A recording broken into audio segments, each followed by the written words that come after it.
शादी का मंडप सजा हुआ था, लड़का मंडप पे बैठा था, पंडित जी मंत्रोच्चारण कर रहे थे, सभी लोग हंस खिलखिला रहे थे, खुशियों का माहौल था। तभी पंडित जी कहते हैं कि लड़की को बुलाइए। जैसे ही लड़की को बुलाने के लिए उस कमरे में जाया जाता है जहाँ पर लड़की तैयार हो रही थी, तो वहाँ पर लड़की मिलती नहीं है। पूरे घर के अंदर उस लड़की को ढूंढा जाता है तो पता चलता है कि लड़की मंडप से भाग चुकी है। इस बात का जैसे लड़की वालों को लड़के वालों को पता चलता है तो सभी लोग मायूस हो जाते हैं। आखिरकार उनकी बेइज्जती हो गई थी। उस लड़की ने मंडप से भागकर लड़की वालों और लड़के वालों की बेइज्जती कर दी थी। लड़का सोचकर हैरान है कि उस लड़की के साथ ऐसा क्या हुआ, क्योंकि शादी से पहले वो दोनों फ़ोन पर बातें किया करते थे और उसने ऐसा कभी भी जाहिर नहीं होने दिया कि वह उससे शादी नहीं करेगी। इसके बाद लड़का कुछ ऐसा करता है उस लड़की से बदला लेने के लिए कि किसी ने कल्पना भी नहीं की होगी। आखिर क्या हुआ था, क्या किया था उस लड़के ने और क्यों वो लड़की उस मंडप को छोड़कर भागी थी, पूरी घटना की सच्चाई जानने के लिए वीडियो को अंत तक जरूर देखें। नमस्कार दोस्तों, मेरा नाम है जीतू सौरौत और आप लोग देख रहे हो ब्रेन डिमांड चैनल। वीडियो को ज़्यादा से ज़्यादा शेयर करें और पेज को फॉलो करना ना भूलें। आज की एक कहानी है एक सत्येंद्र नाम के लड़के की, जो पढ़ने लिखने में काफ़ी ज़्यादा होशियार है। उसकी पढ़ाई लिखाई कंप्लीट हो गई है, अब वह गवर्नमेंट जॉब की तैयारी कर रहा है।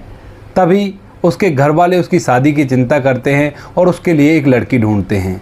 उसके मामा जी के थ्रू, यानी कि जो लड़के का मामा था उसके थ्रू एक लड़की का रिश्ता पसंद किया जाता है और उस लड़की को देखने के लिए पूरा परिवार एक तय की गई जगह पर पहुंच जाता है। वहीं पर लड़की वाले अपनी लड़की को लेकर आ जाते हैं। दोनों परिवार मिलकर आपस में रिश्ते की बात करते हैं। लड़का लड़की को एक कमरे में आपस में बात करने के लिए छोड़ दिया जाता है। वहाँ पर लड़का लड़की एक दूसरे से बात करते हैं। लड़का भी देखने में काफ़ी ज़्यादा खूबसूरत था, इधर जो लड़की थी वो भी देखने में काफ़ी ज़्यादा खूबसूरत थी। लड़का भी पढ़ाई लिखाई में होशियार था और लड़की भी पढ़ाई लिखाई में होशियार थी। लड़का लड़की एक दूसरे को पसंद कर लेते हैं, घर वालों को बता देते हैं कि हमें रिश्ता मंजूर है। दोनों परिवार मिलकर शादी पक्की कर देते हैं। लड़का लड़की का फ़ोन नंबर एक्सचेंज हो जाता है, दोनों एक दूसरे से बात करने लगते हैं और ढेर सारी बातें वो फ़ोन पे किया करते हैं। अब धीरे धीरे समय आ जाता है शादी का। शादी वाले दिन लड़की अपने घर पे तैयार हो रही है। लड़का बारात लेकर लड़की के घर पे आ चुका है। आने के बाद मंडप सजा हुआ था तो मंडप पे आकर पहले लड़का बैठ जाता है। पंडित जी मंत्रोच्चारण कर रहे थे और तभी पंडित जी कहते हैं कि लड़की को बुलाइए। तो लड़की को बुलाने के लिए जैसे उस कमरे के अंदर जाया जाता है जहाँ पर लड़की तैयार हो रही थी, तो वहाँ पर लड़की कहीं भी नहीं थी। उसके बाद पूरे घर में जगह जगह जाकर ढूंढा जाता है, लेकिन लड़की उन्हें कहीं भी नहीं मिलती है। तभी अंदर से लड़की की माँ आती है और लड़की के पिता के कान में ये बात बताती है कि लड़की घर के अंदर मिल नहीं रही है।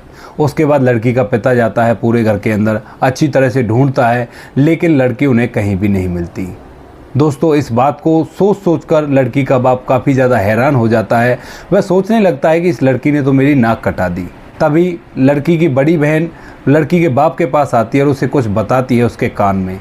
जैसे वह उस बात को सुनता है तो वह लड़के वालों को जाकर बता देता है कि मेरी लड़की भाग चुकी है और अब तुम्हारी शादी नहीं हो सकती, तुम लोग चाहो तो बारात वापस ले जा सकते हो।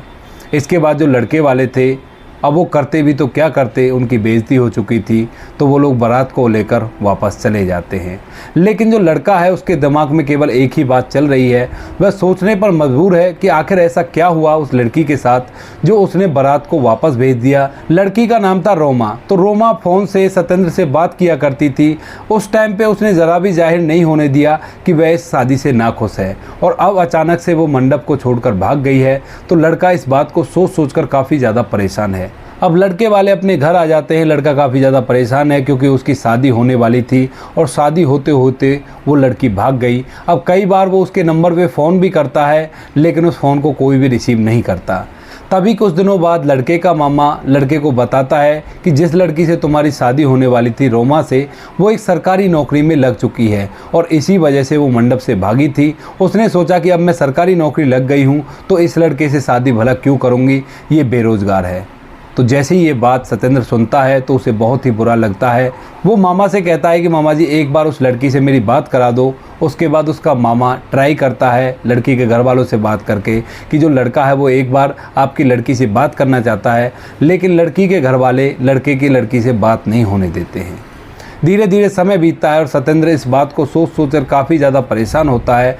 वह सोचने लगता है कि ऐसा क्या है इस सरकारी नौकरी में जो रोमा मुझे छोड़कर चली गई, क्योंकि शादी से पहले जब वो लोग बात किया करते थे, उन लोगों ने एक दूसरे से वादे भी किए थे और कस्में भी खाई थी कि दोनों जीवन भर साथ रहेंगे।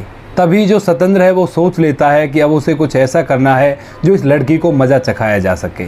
लड़की सरकारी नौकरी लग चुकी थी, इसी वजह से उसने लड़के को छोड़ा था। तो जो अब सतेंद्र है वो आईएएस की तैयारी करने लगता है। वह पूरी पढ़ाई तो कर ही चुका था, पढ़ने लिखने में काफ़ी ज़्यादा होशियार था, तो वह दिल्ली जाकर आईएएस की कोचिंग लेने लगता है। और धीरे धीरे समय बीतता है और समय के साथ साथ ही उसकी नौकरी लग जाती है और वो डिस्ट्रिक्ट मजिस्ट्रेट बन चुका था। अब दोस्तों, डिस्ट्रिक्ट मजिस्ट्रेट बनने के बाद उस लड़के की एक जगह पर पोस्टिंग हो जाती है और वहाँ पर एक केस चल रहा था जो कि डिस्ट्रिक्ट मजिस्ट्रेट देखने वाले थे उसको, और उस केस के अंदर दोषी को पेश किया जाता है। तो जैसे डीएम साहब उस दोषी को देखते हैं तो उनकी आंखें फटी के फटी रह जाती हैं। दोषी और कोई नहीं, वही लड़की रोमा थी जो उस दिन मंडप से भागी थी। अब डीएम साहब जो कि अपनी कुर्सी पर बैठे हुए थे, वो देखकर मन ही मन सोचने लगते हैं ये तो भगवान ने सोने पे सुहागा कर दिया। जिस चीज़ को मैं चाहता था, जिस लिए मैंने ये काम किया था, वही लड़की मेरे सामने आ गई। उसके बाद उसकी फ़ाइल को देखा जाता है। फाइल में लिखा हुआ था कि रोमा ने करोड़ों रुपए का घोटाला किया है और उसकी वजह से इसे सज़ा होनी चाहिए, लेकिन अभी तक आरोप सिद्ध नहीं हुआ था। अब रोमा जो न्याय के लिए सतेंद्र के सामने खड़ी हुई है, वही लड़की जो कुछ दिनों पहले उस मंडप से भागी थी। अब इस बात को देखकर जो सतेंद्र हैं वो आगे की हियरिंग सुना देते हैं, यानी कि आगे किसी डेट पर इस चीज़ का फैसला होना था। उसके बाद रोमा जो काफ़ी ज़्यादा हैरान है, वो सोचने पर मजबूर है कि इस लड़के को छोड़कर मैं मंडप से भाग गई थी और आज ये एक डीएम बनकर मेरा फैसला सुना रहा है। तो रोमा तय करती है कि वह सतेंद्र से मिलेगी। सतेंद्र से मिलने के लिए वह सतेंद्र के पास जाती है। उसके ऑफिस में जैसे एंट्री करती है तो रोमा को देखते ही सतेंद्र के दिमाग में कुछ चलने लगता है। सतेंद्र उसको अंदर आकर बैठने के लिए कहता है।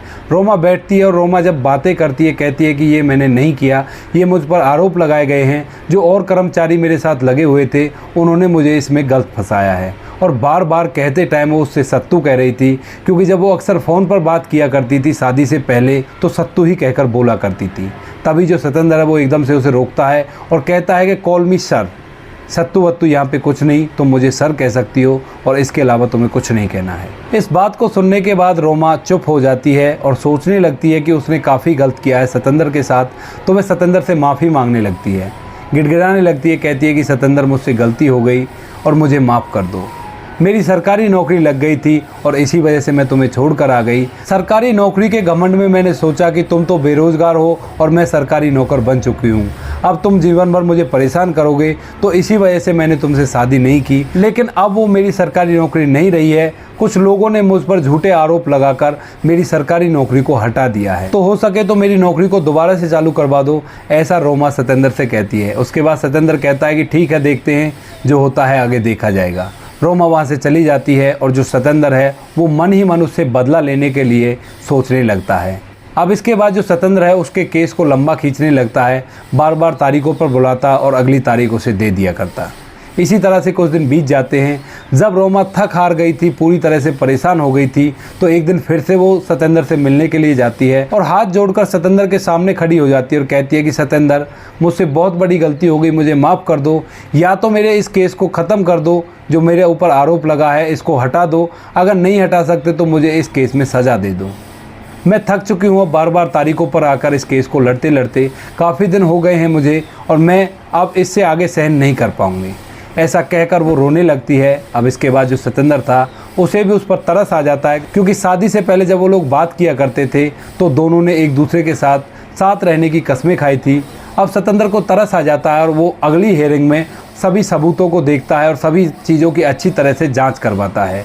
धीरे धीरे जांच होती है और जांच में ये सिद्ध हो जाता है कि रोमा ने कोई भी गलती नहीं की, उसको फंसाया गया है सहकर्मियों के द्वारा, जो उसके साथ काम किया करते थे उन लोगों ने धांधलेबाजी की थी और उसी चक्कर में उन्होंने उसको फंसा दिया था।